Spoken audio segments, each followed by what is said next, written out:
നമസ്കാരം. Love in Tokyo വളരെ പ്രശസ്തമാണല്ലോ. ഇന്ന് late in Tokyo sailing commentary അവതരിപ്പിക്കുന്നു.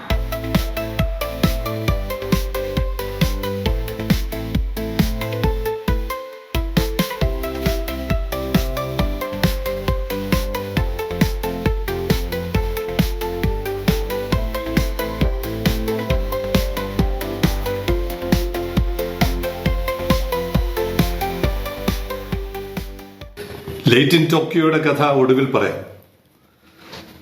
ഇന്നേ ദിവസം, കഴിഞ്ഞ വർഷം ഇന്നേ ദിവസം ഏകദേശം ഉച്ചയ്ക്ക് 13:44 എൽസ 3 തൂത്തുക്കുടി പോർട്ടിൽ നിന്ന് TRVയിലോട്ട് വരുന്നത്. 18:05 ഇന്നേക്ക് ഒരു വർഷം തികയാണ്. ആ യാത്ര തുടങ്ങുകയാണ്. അപകടത്തിലേക്കുള്ള യാത്ര ഇന്നാണ് തുടങ്ങുന്നത്. 18:05 തൂത്തുക്കുടിയിൽ നിന്ന് എൽസ 3 TRVയിലോട്ട് യാത്ര തിരിക്കുന്നത്.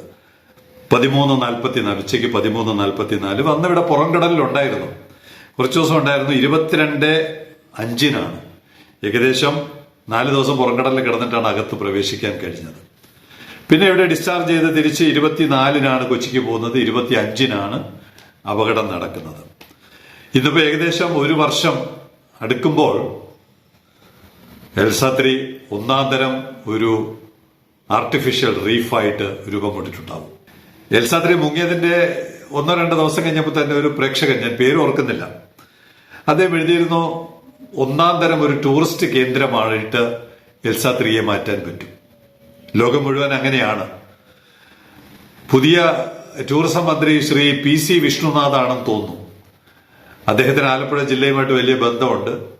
നീണ്ടകര തുറമുഖത്തിൽ നിന്ന് ഓച്ചിറ, എനിക്ക് തോന്നുന്നു കരുവാറ്റയാണ്, കരുവാറ്റയ്ക്ക് പടിഞ്ഞാറ് 15 നോട്ടിക്കൽ മൈൽ ഉള്ളിലാണ് എൽസ 3 മുങ്ങിയിരിക്കുന്നത്. ഇന്നത് അണ്ടർ വാട്ടർ ഡൈവിങ്ങിനും ആംഗ്ലിങ്ങിനും പിന്നെ അത് നിരീക്ഷിക്കാനും മത്സ്യങ്ങളുടെ ആവാസ വ്യവസ്ഥ നിരീക്ഷിക്കാനും ഒക്കെ പറ്റിയ ഒന്നാന്തരം ഒരു ടൂറിസ്റ്റ് കേന്ദ്രമാണ്. ലോകം മുഴുവൻ ഇത്തരം കപ്പലുകൾ മുങ്ങുന്ന സ്ഥലങ്ങളൊക്കെ ടൂറിസം കേന്ദ്രമാക്കി വളർത്തിയെടുക്കുന്നുണ്ട്. അപ്പോൾ കേരളത്തിനും ഒരു ടൂറിസം കേന്ദ്രമാക്കി വളർത്തിയെടുക്കാൻ പറ്റിയ സ്ഥലമായിട്ട് ഇപ്പോൾ അത് രൂപപ്പെട്ടിട്ടുണ്ടാകാം. അത് പറയാൻ കാരണം മെയ് 9 നമ്മുടെ ഒരു സുഹൃത്തുണ്ടല്ലോ സീഷെൽസില്, Sinesh.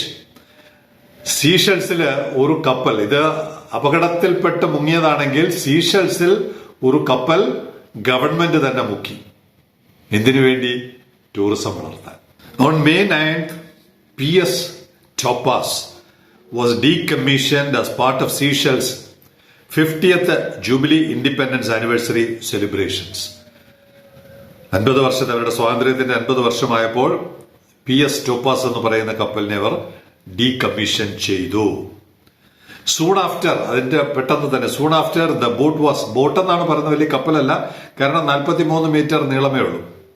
Soon after the boat was sunk to continue serving as an artificial reef and a diving site, ultimately contributing to the country's critical tourism industry. അപ്പോൾ കപ്പൽ എന്ന് പറയുന്നത് അതിന്റെ ജീവിതകാലം മുഴുവൻ സർവീസ് നടത്തുക മാത്രമല്ല, മരണമടഞ്ഞാലും മുങ്ങിത്താണാലും അത് വീണ്ടും നമ്മുടെ സമൂഹങ്ങളെ പരിപോഷിപ്പിച്ചുകൊണ്ടിരിക്കും. 2005 അത്തരത്തിലുള്ളൊരു കഥയാണ്.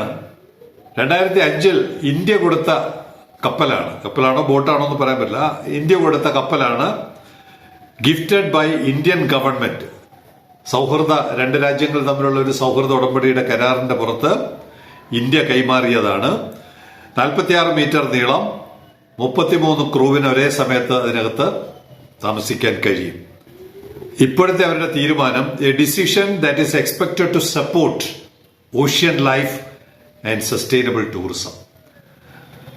സസ്റ്റൈനബിൾ ടൂറിസത്തിന് പറ്റിയതാണെന്ന്. എൽസ 3യെ കുറിച്ച് ഇവിടെ എന്താണ് വലിയ വിലാപങ്ങളായിരുന്നു. ഇവിടെ കടൽ മുഴുവൻ നശിപ്പിക്കും. ഇപ്പൊ ആർക്കും മത്സ്യം കഴിക്കുന്നതിനൊന്നും ഒരു ബുദ്ധിമുട്ടില്ലല്ലോ, കപ്പൽ അവിടെ തന്നെ കിടപ്പുണ്ട്. അപ്പോൾ അത് സസ്റ്റൈനബിൾ ടൂറിസത്തിന് പറ്റിയ ഒന്നാം തരം ഒരു പ്രൊഡക്റ്റ് ആണെന്ന് കൊച്ചു രാജ്യമായ സീഷെൽസ് നമ്മളോട് പറയുന്നു.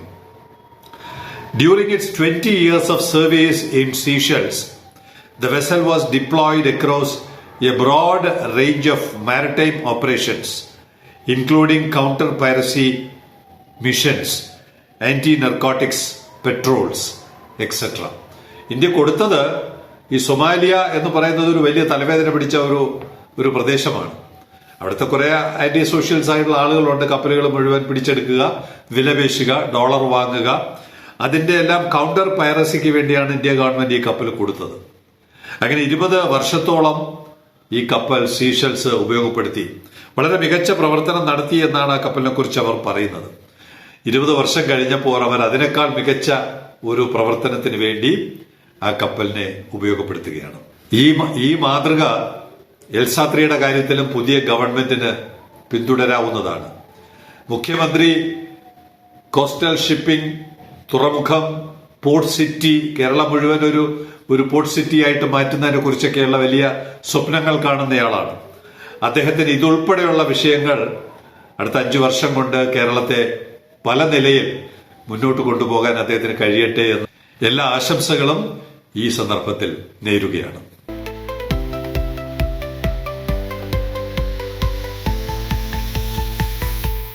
ഇനി നമ്മുടെ ലവ് ഇൻ ടോക്കിയോ, പുതിയ കാലത്ത് ലേറ്റ് ഇൻ ടോക്കിയോ കഥയിലോട്ട് വരാം. ഒരു ട്രിവാൻഡ്രം ട്രാക്കത്തോടാണ്. പതിവ് പോലെ വിപിനാണ്. വിപിൻ ഒരുപാട് കണ്ടെയ്നറുകൾ അയക്കാറുണ്ട്. ഒറ്റയടിക്ക് അദ്ദേഹം 10-20 കണ്ടെയ്നറുകളാണ് പകർത്തിയെടുത്ത് അയക്കുന്നത്. അതുകൊണ്ട് തന്നെ അദ്ദേഹത്തിന്റെ കണ്ടെയ്നറുകളാണ് എപ്പോഴും നമുക്ക് കൂടുതൽ ഇത്തരം കഥ പറയാൻ അവസരം നൽകുന്നത്. 30/4/26 ബാംഗ്ലൂരിൽ നിന്ന് തിരിച്ച കണ്ടെയ്നർ നേരെ പോകുന്നത് ചെന്നൈയിലോട്ടാണ്. ചെന്നൈ കാട്ടുപള്ളി പോർട്ടാണ്. അവിടെ നിന്ന് നേരെ പോകുന്നത് തഞ്ചൂങ് പെലപ്പാസ്, മലേഷ്യയിലെ തഞ്ചൂങ് പെലപ്പാസ് ആണ്. അപ്പോൾ എത്രത്തോളം ട്രാൻസ്ഷിപ്മെന്റ്, ഇന്ത്യയുടെ കാർഗോ എത്രത്തോളം ട്രാൻസ്ഷിപ്മെന്റ് എവിടെയൊക്കെ നടക്കുന്നുണ്ടെന്നുള്ളതും നമുക്ക് ഈ ട്രാക്കിങ്ങിലൊക്കെ മനസ്സിലാവുന്നുണ്ട്. തഞ്ചൂങ് പെലപ്പാസിൽ നിന്ന് തീർച്ചയായിട്ടും കപ്പൽ മാറുന്നുണ്ടല്ലോ. കപ്പൽ മാറി ട്രാൻസ്ഷിപ്മെന്റ് അവിടെ, അത് കഴിഞ്ഞ് പിന്നെ ഒരു ട്രാൻസ്ഷിപ്മെന്റ് ഷാങ്ഹായിലാണ്. ഷാങ്ഹായിലെ ട്രാൻസ്ഷിപ്മെന്റ് ഒരു പ്രത്യേകതയുണ്ട്. ഡാലി എന്ന് പറയുന്ന കപ്പൽ, അമേരിക്കയിലെ ഫ്രാൻസിസ് സ്കോട്ട് ബ്രിഡ്ജ് അപകടത്തിൽപ്പെട്ട് ഇടിച്ച് തകരപ്പെട്ട കപ്പലാണ് ഡാലി. ആ കപ്പൽ പുനർനിർമ്മാണമൊക്കെ കഴിഞ്ഞ് സെയിലിംഗ് തുടങ്ങിയ വിവരം സെയിലിംഗ് കമ്പനി തന്നെ പറഞ്ഞിട്ടുണ്ട്. ആ ഡാലിയാണ് ഷാങ്ഹായിൽ വെച്ച ട്രാൻസ്ഷിപ്മെന്റിൽ ഈ കണ്ടെയ്നർ കൊണ്ടുപോകുന്നത്. ഡാലി ഞാൻ അവസാനം നോക്കുമ്പോൾ നമ്മുടെ മഡഗാസ്കർ പരിസരത്തുണ്ട്, പോർട്ട് ലൂയിസിലാണെന്ന് തോന്നുന്നു. അപ്പൊ ആ ഡാലിയുടെ ഏറ്റവും ഒടുവിലത്തെ ഒരു കഥയുണ്ട്. ഒരു മലയാളി സെയിലർ ആണെന്ന് തോന്നുന്നു, അല്ലെങ്കിൽ എഞ്ചിനീയർ ആണ്.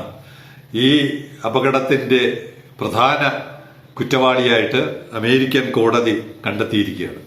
വലിയ തുക നഷ്ടപരിഹാരം ആവശ്യപ്പെട്ടിരിക്കുകയാണ്. കാരണം അമേരിക്കയിൽ 6 തൊഴിലാളികൾ മരണപ്പെട്ടു. വളരെ വലിയ ഒരു പാലമാണ് ഈ ഫ്രാൻസിസ് സ്കോട്ട് ബ്രിഡ്ജ് എന്ന് പറയുന്നത്. അത് മുഴുവൻ തകർന്നുപോയി. അപ്പോൾ വലിയ നഷ്ടങ്ങൾ ഉണ്ടായ ഇനത്തിൽ അതിന്റെ നഷ്ടപരിഹാരം ഈടാക്കുവാനുള്ള നടപടികളും അമേരിക്കൻ ഗവൺമെന്റ് ആലോചിക്കുന്നുണ്ട്. അതിന്റെ ഭാഗമായിട്ടാണ് ഒരു കോടതി വിധി വന്നിരിക്കുന്നതിൽ ഒരു മലയാളി സെയിലറാണ്, മലയാളി നേതൃത്വം കൊടുക്കുന്ന കമ്പനിയാണ് പ്രധാന ഉത്തരവാദി. അതിൽ തന്നെ ഒരു ജീവനക്കാരനാണ് പ്രധാന പ്രതിയായിട്ട് ഇവർ ചൂണ്ടിക്കാണിക്കുന്നത്. ആ ഡാലി എന്ന് പറയുന്ന കപ്പലാണ് പിന്നെ ഷാങ്ഹായിൽ നിന്ന് ടോക്കിയോയിലോട്ട് പോകുന്നത്.